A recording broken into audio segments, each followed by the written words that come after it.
오늘 제가 말씀드릴 키워드는 크게 6가지입니다. 6가지 중에 5가지에 대한 메인 키워드를 가지고 20분 정도 얘기를 같이 진행해 보도록 할게요.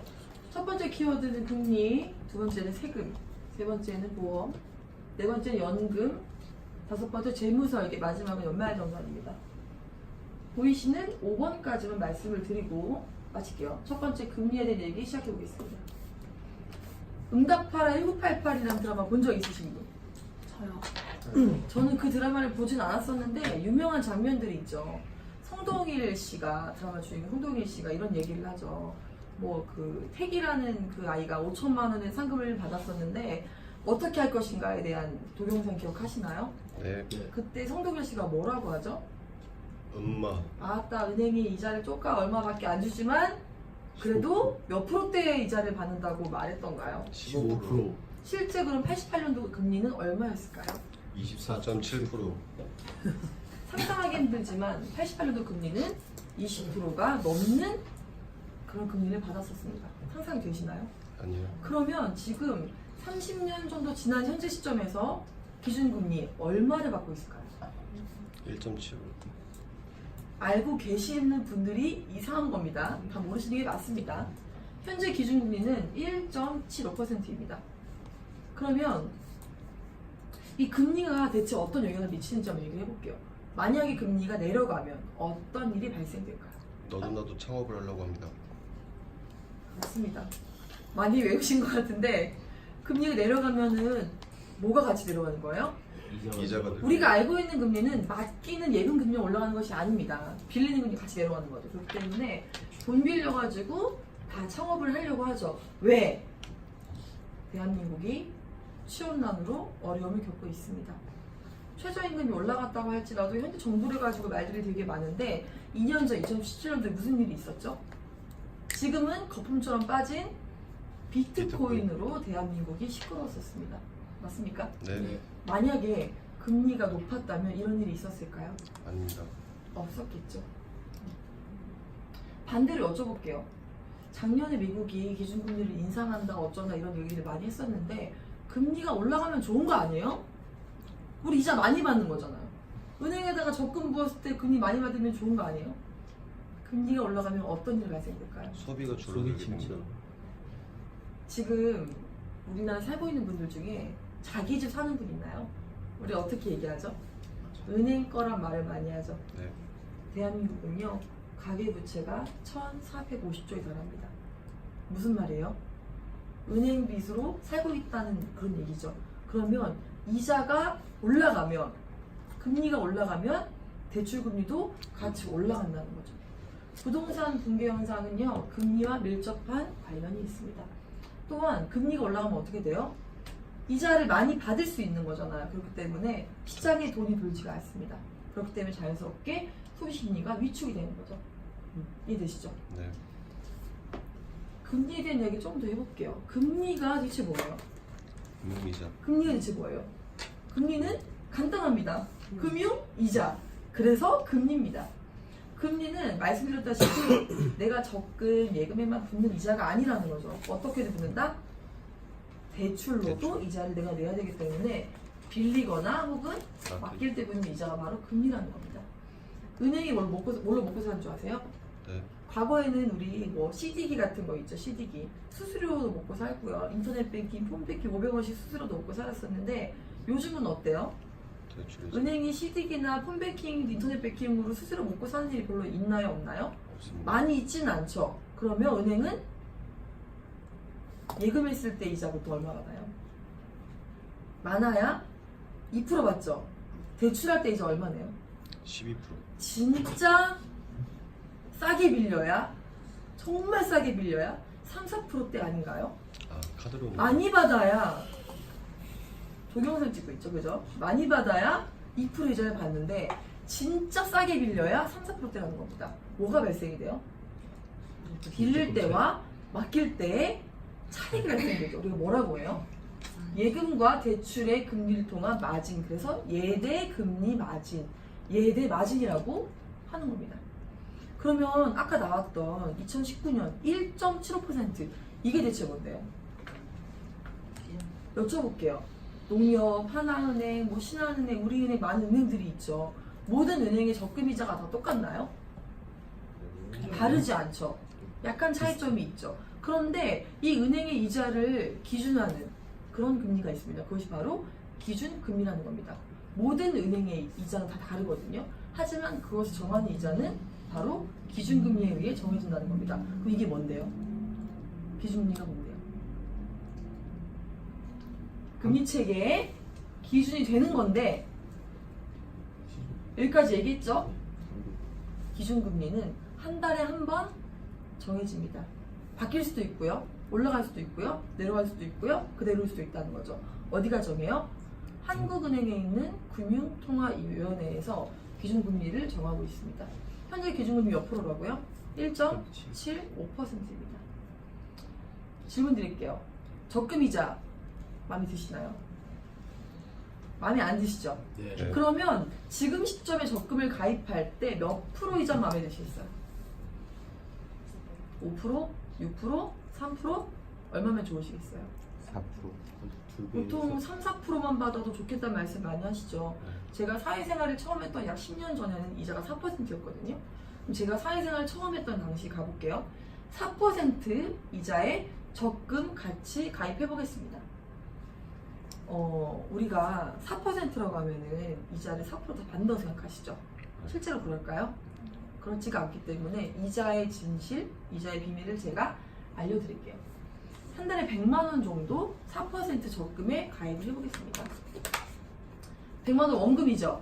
이자가 얼마예요? 4%니까 4만 원이죠. 그러면 상식적으로 100만 원씩이니까 이자가 한 달에 4만 원이고 몇 달이에요? 1년은? 12달이죠. 이자가 얼마의 정상이에요? 48만 원. 이게 맞습니까? 맞아요. 48만 원? 맞죠 일단? 네. 진짜 이만큼 줄까요? 아니. 아니라는 겁니다. 첫 달은요. 이 100만 원이 약속한 대로 12달 동안 돈이 묶여 있는 거잖아요. 두 번째 달은요. 약속한 100만 원이요. 한 달 뺀 나머지만 묶여 있는 겁니다. 이런 식으로요. 이자 어느 정도 묶여 있는 달이 한 달씩 점점 줄어들게 되는 거죠. 그렇기 때문에 뭘 하냐면요. 총 개월수 분의 내가 갖고 있는 개월수. 두 번째 달은 12분의 11을 곱한 이자. 마지막 달은 12분의 1을 곱한 이자를 받게 되는 겁니다. 그럼 얼마예요? 실제 이자가 20만 거의 절반에 가깝게 떨어지죠. 적금은 실제로 이렇습니다. 여기 보이시죠? 첫 달은 4%가 맞습니다. 마지막 달은요? 곱하기가 들어가기 때문에 심각하죠. 0.3%밖에 안 되는 이자를 받는다는 겁니다. 언제 기준했을 때? 4% 기준했을 때 2%라면요? 2의 절반이겠죠. 문제는 이것이 끝이 아니라는 겁니다. 이자는 공짜 돈이 아니에요? 공짜돈이. 공짜 돈이죠. 이래서 번 거예요? 이래서 번 거 아니죠. 네. 공짜 돈에는 뭐가 붙어요? 세금이 세금이 붙습니다. 우리는 전문 용어로 이자에 붙는 세금, 이자는 소득이죠. 하여 이자 소득세라고 부릅니다. 몇 프로일까요? 15.4. 뒤에 나오는데 이자 소득세는요 15.4%입니다. 그것들을 제하면 실제 이자가 얼마예요? 22만 원도 안 됩니다. 바꿔 얘기해 볼까요? 내가 예상한 이자는 48만 원이었죠. 실제 이자는 22만 원이 채 안 되죠. 여러분이 지금 은행에 적금 많이 넣고 계신데 2% 받으면 대박이거든요. 실제 이자 얼마라는 거예요? 1%가 안 된다는 겁니다. 물가 상승률은 몇 프로일까요? 1%보다는 높겠죠. 이게 바로 이자의 진실입니다. 정리해볼게요. 정리해보면 우리 계산으로는 원금이 1,200만 원 맞습니다. 하지만 이자는요. 여러분 계산처럼 48만 원이 아닌 그 절반 수준이다. 왜? 이자 계산 방식과 세금을 뺀 나머지이기 때문입니다. 적금은 과거의 재테크가 맞습니다. 저희 엄마가 은행에서 근무하던 시절에는요. 은행원들이 되게 바빴었어요. 왜요? 적금이자 많이 주니까 너도 나도 은행에 적금 부었던 거죠. 혹시 초등학교 때 그 통장 만들었던 기억 나시는 분들 있나요? 네.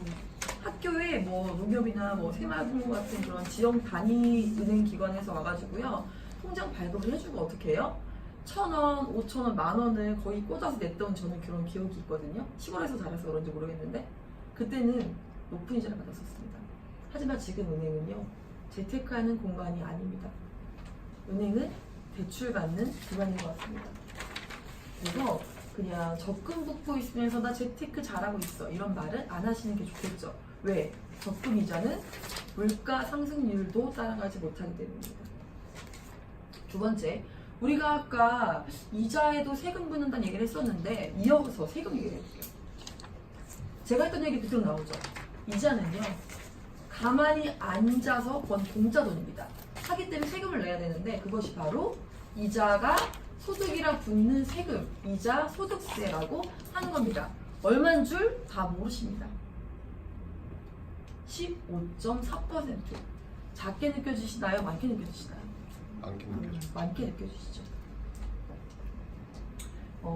세금 내는 거 좋으세요? 아니요. 저는 별론데. 그럼 이거 15.4% 안 낼 수 있으면 안 내는 게 좋지 않을까요? 그 방법 알려드릴까요? 안 내볼까요? 자, 알려드릴게요. 먼저 세금에 대해 이해를 하셔야 되는데 세금의 종류가 되게 많습니다. 일단 세금은요, 내가 직접 내는 방법과 간접적으로 내는 방법이 있죠. 이거 직접 내는 게 뭐예요? 직접세. 번 만큼에 대한 세금을 떼가는 거죠. 그 큰 예가 소득세 등등등이 있습니다. 재산세는 재산 많은 사람이 높아요? 적은 사람이 높아요? 많은 사람이 당연히 높죠. 간접세는 뭐예요? 간접세는 여러분 영수증 보면은 밥을 제가 10,000원어치 먹었습니다. 그럼 뭐가 써 있어요? 부가가치세라는 거 본 적 있으시나요? 네. 과거에는 호텔에서 밥 먹으러 가면요, 부가가치세, 봉사료 등등등을 따로 차지했었거든요. 지금 우리나라 어떻게 돼 있죠? 부가가치세가 통합으로 포함되어 있죠. 해외는 어떨까요? 해외여행 가보신 분들 아시겠지만 우리가 마트, 편의점 가가지고 뭐 물건을 고릅니다. 고르는 게 만약에 우리나라 또 10,000원 정도 한대요. 실제 10,000원인가요? 아니죠. 우리나라처럼 세금이 이미 포함되는 경우도 있고요. 10,000원짜리 골랐는데 세금까지 포함해서 10,000 얼마를 내는 경우도 있습니다. 게다가 미국이나 캐나다 같은 나라들은 큰 나라들, 연방국가죠. 그런 나라들은 어떻게 되는 줄 아시나요? 주별로 세금이 다릅니다. 우리는 주세라고 해요. 주세라고. 그래서 잘 사는 주 있죠. 잘 사는 주는 세금이 15%, 부가가치세 이런 부분들이. 그리고 약간 못 사는 주는요, 세금이 없기도 합니다. 그러면 어떤 일이 발생되냐면, 예를 들어 볼게요. 미국에 여러 가지 주가 있는데 여러분 시애틀이라는 도시 아시죠? 포틀랜드라는 도시는 아시나요? 잘 모르시죠? 시애틀과 포틀랜드는 3시간 거리에 있는데 사람들이 쇼핑하러 포틀랜드를 갑니다. 왜 그럴까요? 시애틀이 있는 워싱턴주의 세금과 포틀랜드가 있는 오레곤주에 바로 붙어 있거든요. 세금이 10% 이상 차이 나기 때문이라는 겁니다. 세금은 안 내는 게 좋아요. 미국 사람들도요, 그 10%를 안 내기 위해서 차 타고 기름 넣으러 갑니다. 차 타고 쇼핑하러 갑니다. 즉 이렇게 세금은요, 크게 종류 방식이 많은데 부가 방식에 따라서 직접 내는 게 있고요, 포함되어서 간접으로 내는 게 있습니다. 그러면 우리가 이제 세금 얘기를 계속 하고 있는데 이게 제일 궁금한 거 아니에요? 이자 소득세. 대한민국은 과연 이자 소득세를 많이 낼까요? 적게 낼까요? 보시는 바와 같이 많지 않습니다. 우리가 알고 있는 잘 사는 국가, OECD 국가라고 하죠. 금융 강국 네덜란드나 독일, 최고의 선진국이죠. 호주, 미국, 영국, 일본이 지금 적혀 있지 않은데 이런 우리가 알고 있는 잘 사는 국가들은요, 이자 소득세가 거의 50%에 육박합니다. 대한민국도 원래는 15%가 아니었어요. 점점 오른 추세입니다. 그리고 세금에는요, 이뿐만이 아니고 배당소득세가 뭐예요? 배당소득세가 이 부분 짧게 넘어가기 어려운 부분이 있어요. 배당소득세, 임대료 받는 거 아시죠? 사업소득, 내가 일해서 받는 근로소득, 연금소득, 기타소득. 세금은요, 안 낼 수 있는 방법이 없습니다. 그러면 이것들을 총칭해가지고 저희는 종합소득세라고 부르고 있습니다. 종합소득세는요, 돈 많이 벌면 적게 내요, 많이 내요? 많이 내죠. 그러면 이 세금을 많이 내려면 어떻게 해야 돼요? 많이 벌면 돼요. 그래서 우리나라에 이렇게 말을 하죠.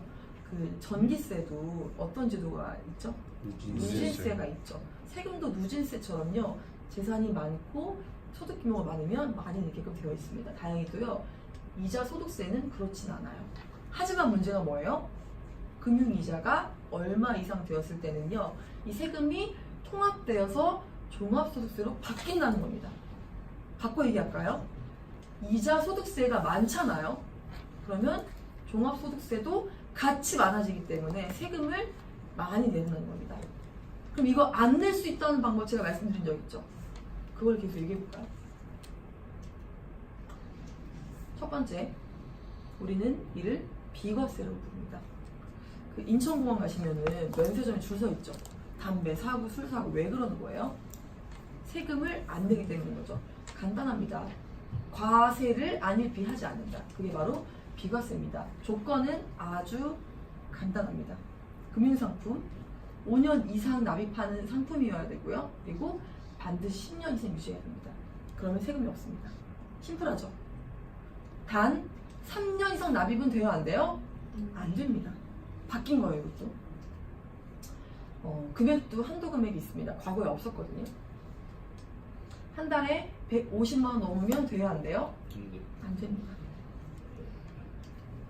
이런 비과세는 10년 이상 유지라고 써있죠. 10년이 여러분이 보시기에 단기예요? 중기예요? 장기예요? 중장기에 가깝죠. 그렇죠? 은행은 어떤 자금들을 많이 운용을 해요? 적금과 대출을 많이 운용하죠. 적금 10년짜리 있습니까? 없습니다. 이런 장기 상품은요, 주로 보험사에서만 판매를 할 수 있습니다. 은행에서 판매하는 비과세는요, 모두 보험회사 겁니다. 전문용어로 방카슈랑스라고 하죠. 뱅크 인슈런스 약자입니다. 그리고요, 이 저축성 보험, 우리가 보험이 우리가 알고 있는 아파야 받고 죽어야 받고 이런 게 아니고요. 보험 상품에도 저축성 보험이라는 게 있거든요. 그런데 저축성 보험이 주의사항이에요. 비과세가 되는 게 있고요. 세골이 되는 게 있습니다. 두 개 다 같이 돼야 안 돼요? 절대 안 됩니다. 지구에 없습니다. 이런 상품은요. 둘 다 되는 거 없습니다. 그리고 보시기에 잘 모르겠지만 이런 상품에는요, 상품 얘기를 제가 많이 하는 편은 아닌데 구조가 다릅니다. 저축성 보험은 장기 상품이기 때문에 이게 붙어요. 사업비. 그리고 펀드로 인한 수익이 아닌 경우에는요, 이자를 받겠죠. 어떻게 받아요? 시중 금리와 연동된 이자를 받습니다. 그렇기 때문에 최저로 정하는 이율이 다릅니다. 빨리 가입한 사람들은 최저 보증 이율이 당연히 높겠죠. 왜? 고금리였으니까. 요즘 가입하신 분들은요, 최저 보증 이율이 낮겠죠. 왜? 저금리니까. 간단하죠.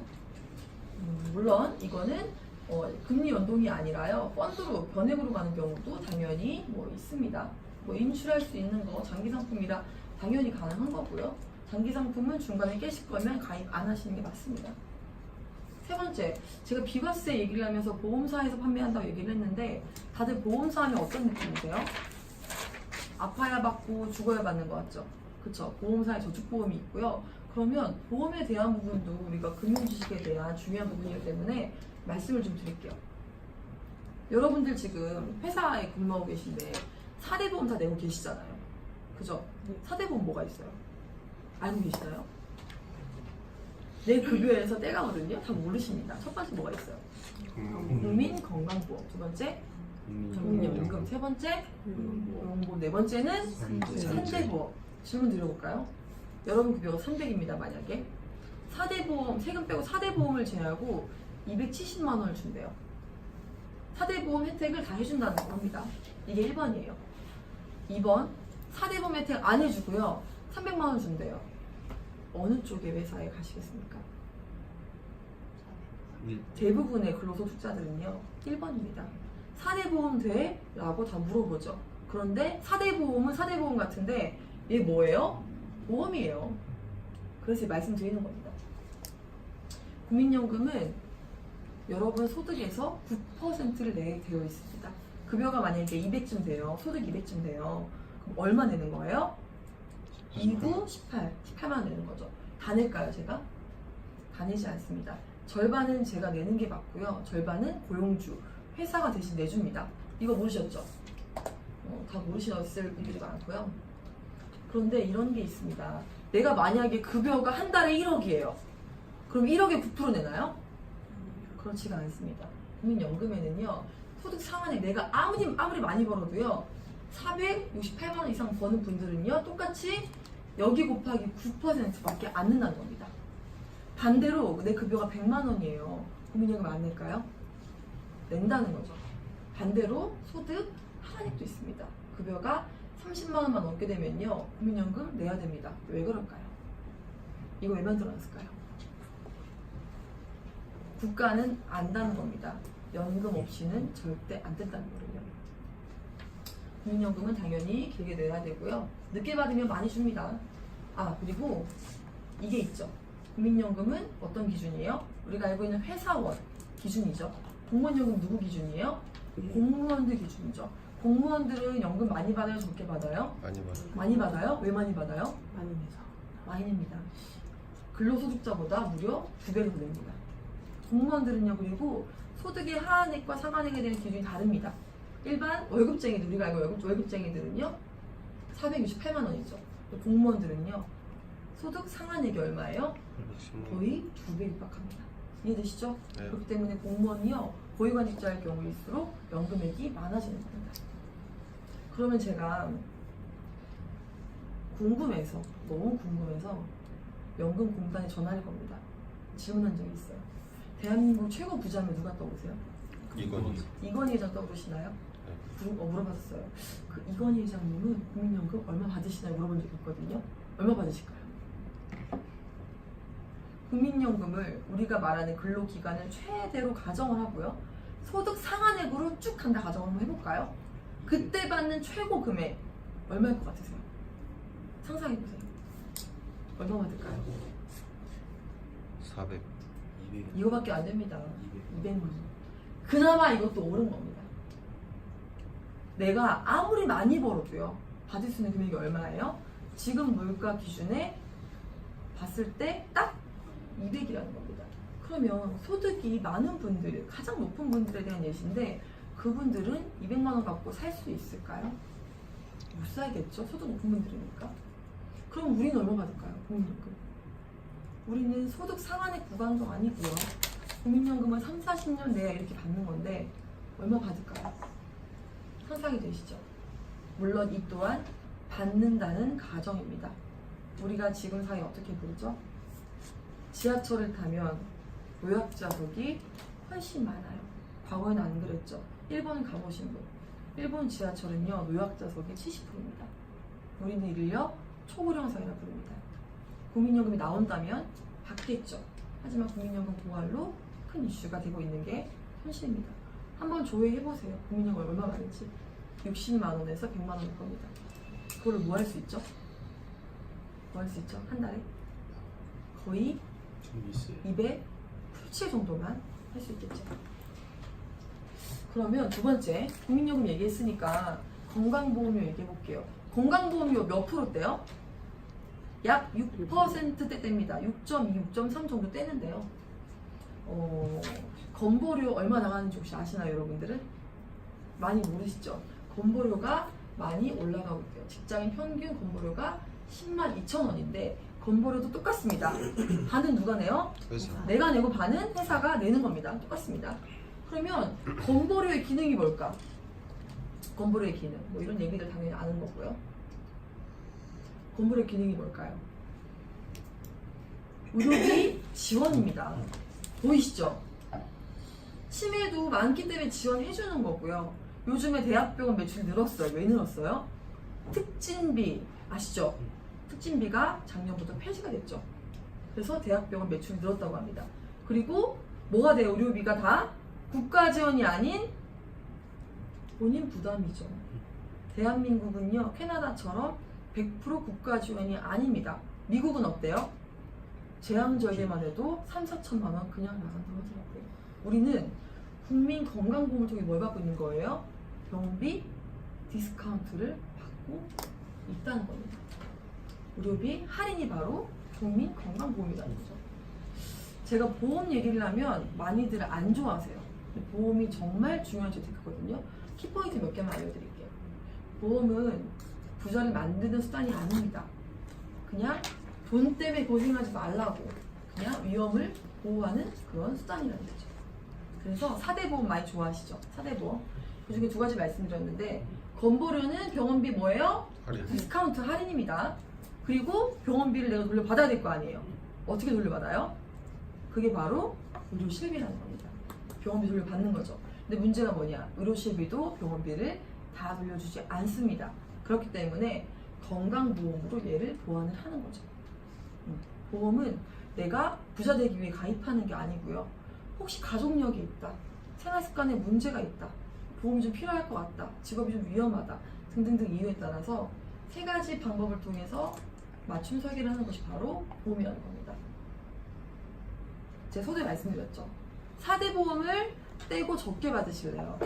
4대 보험을 안 떼고 좀 더 많이 받으실래요? 열의 9명 이상은 전자를 택합니다. 그게 바로 보험입니다. 보험에 대한 가입 기준은 제가 간략하게 말씀을 드릴게요.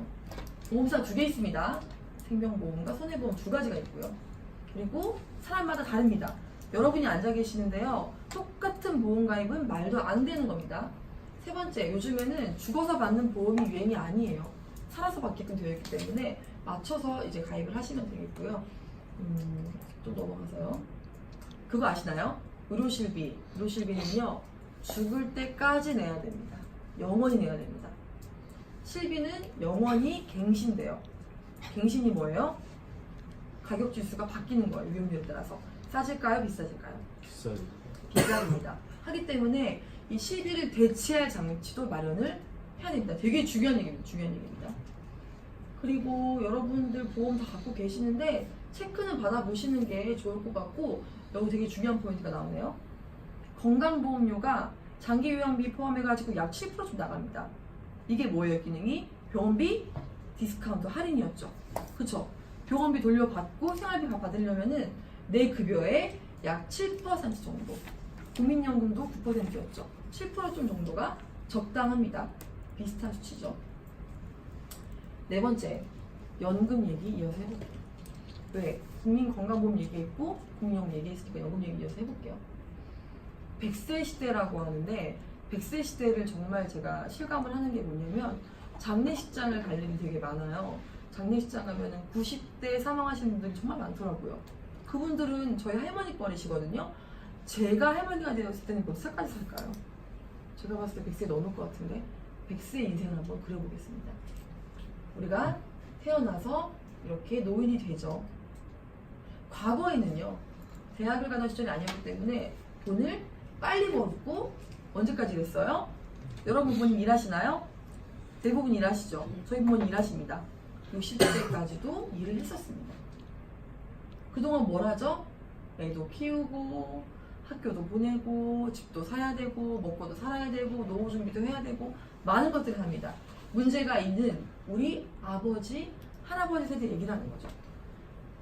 지금 어떻게 됐어요? 100세 시대란 말. 제가 초등학교 때만 해도요, 100세? TV에 나올 일이었습니다. 지금은 너무너무 흔하죠. 수명은 증가했는데 줄어든 게 너무 많습니다. 일단 오래 일할 수가 없습니다. 그리고요, 빨리 일할 수가 없습니다. 청년 실업 문제 말하지 않아도 되겠죠. 그럼 문제가 뭐예요? 똑같이 애를 낳고 집도 사야 되고 먹고 살아야 되고 소비 수준도 높아졌잖아요. 다 해야 되는데 이 짧은 기간 동안 일해가지고 100세까지 살아야 된다는 거죠. 집값이 얼마인가요?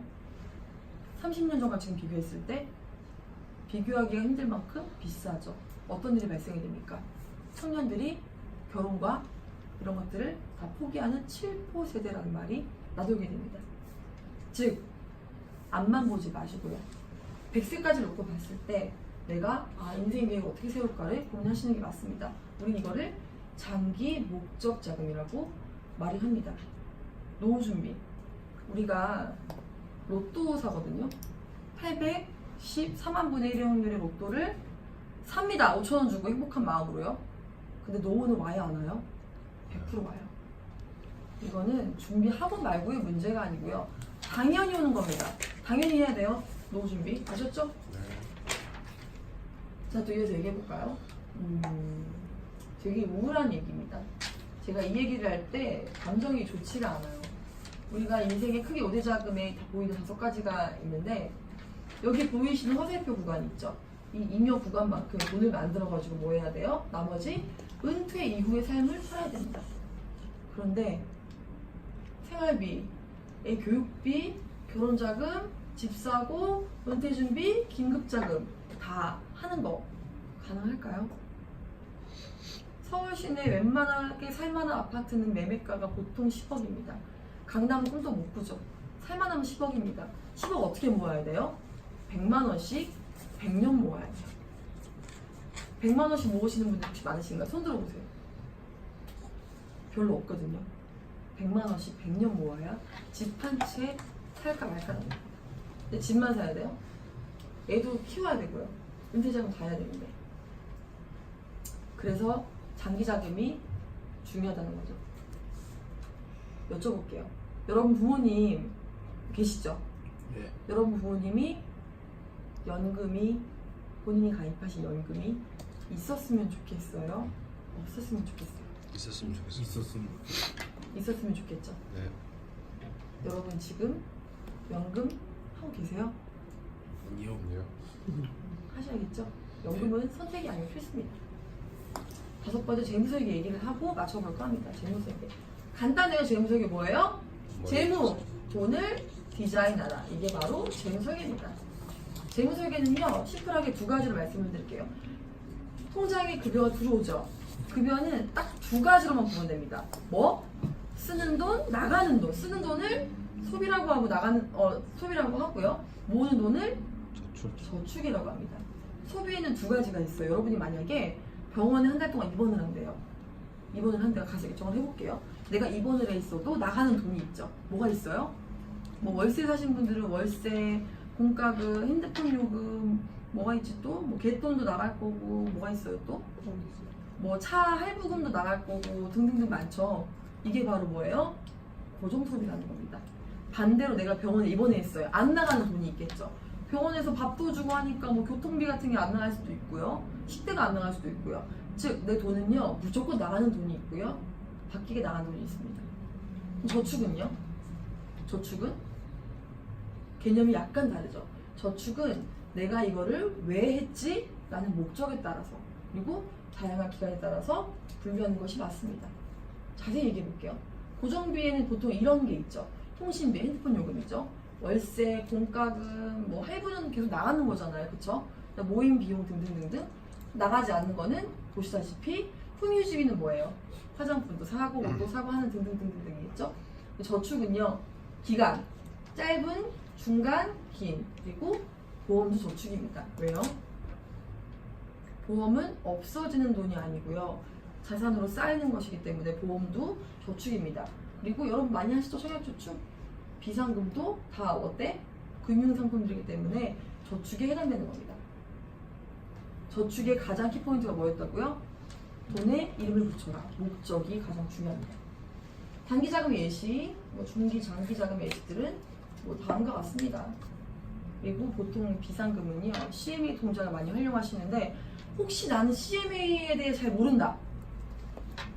잘 모르시면 재무설계를요 받아보셔야 돼요. CMA가 무슨 약자지? 뭐 하는 거지? 잘 모르겠다 싶으면요 재무설계가 필요하다는 뜻입니다. 그래서 제가 글로 길게 한번 적어봤어요. 단기, 중기, 장기, 보장자산 등등등은요 뭐 해야 돼요? 돈을 디자인하라. 디자인 잘 하시면 되는데 중요한 포인트가 녹색으로 써있죠.